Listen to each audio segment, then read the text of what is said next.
بسم الله الرحمن الرحيم.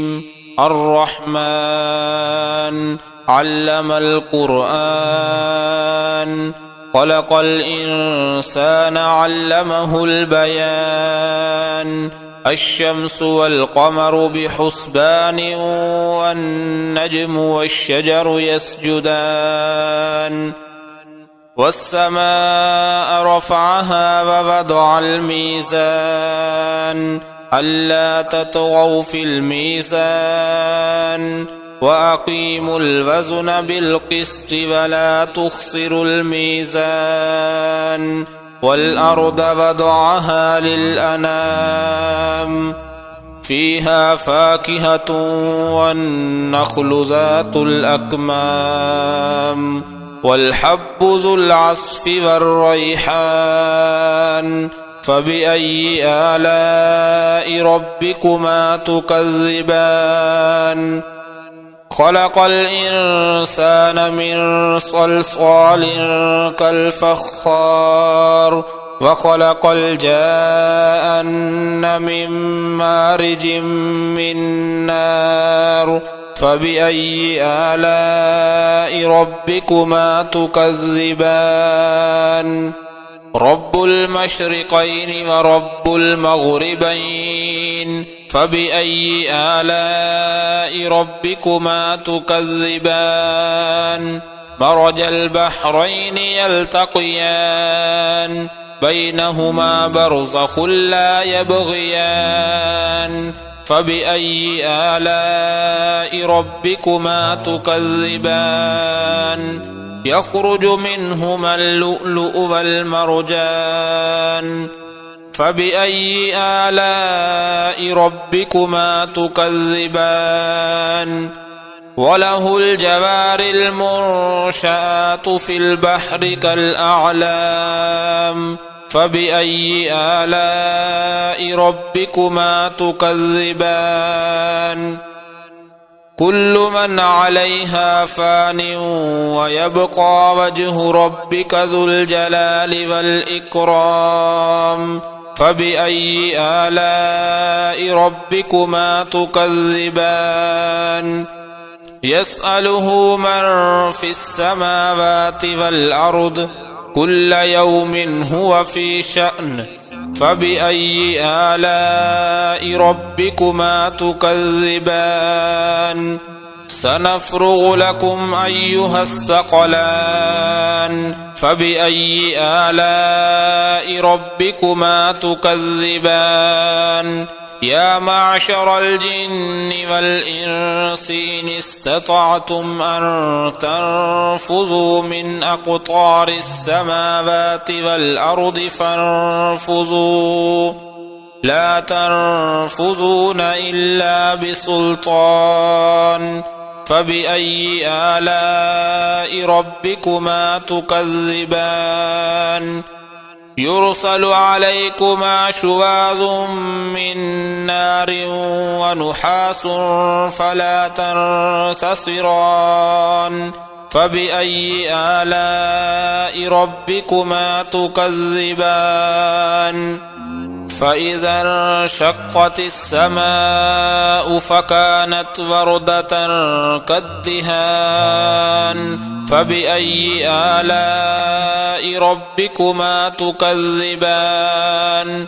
فيومئذ لا يسأل عن ذنبه إنس ولا جان.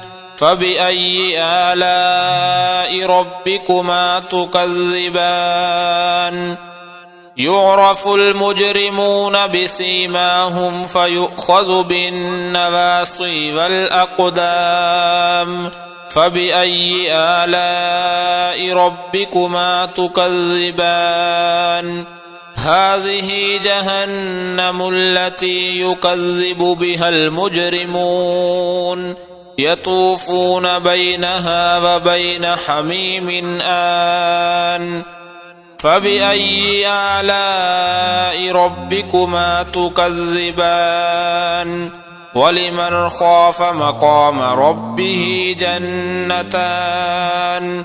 فبأي آلاء ربكما تكذبان ذواتا أفنان فبأي آلاء ربكما تكذبان فيهما عينان تجريان فبأي آلاء ربكما تكذبان فيهما من كل فاكهة زوجان فبأي آلاء ربكما تكذبان متكئين على فرش بطائنها من استبرق وجنى الجنتين دان فبأي آلاء ربكما تكذبان فيهن قاصرات الطرف لم يطمثهن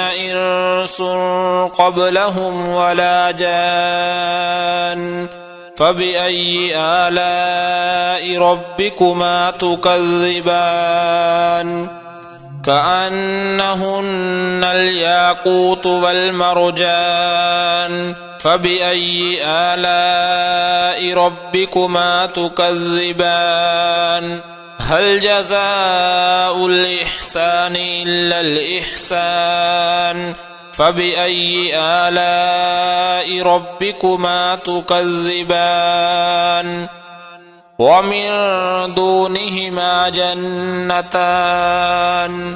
فبأي آلاء ربكما تكذبان مدهامتان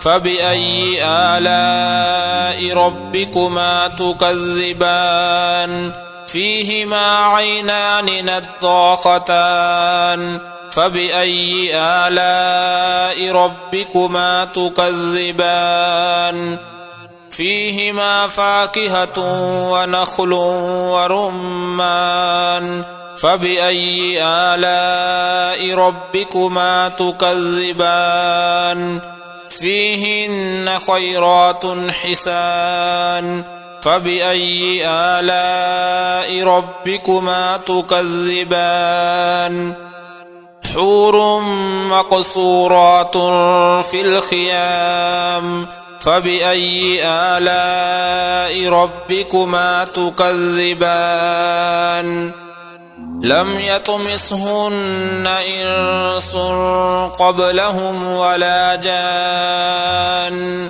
فبأي آلاء ربكما تكذبان متكئين على رفرف خضر وعبقري حسان فبأي آلاء ربكما تكذبان تبارك اسم ربك ذي الجلال والإكرام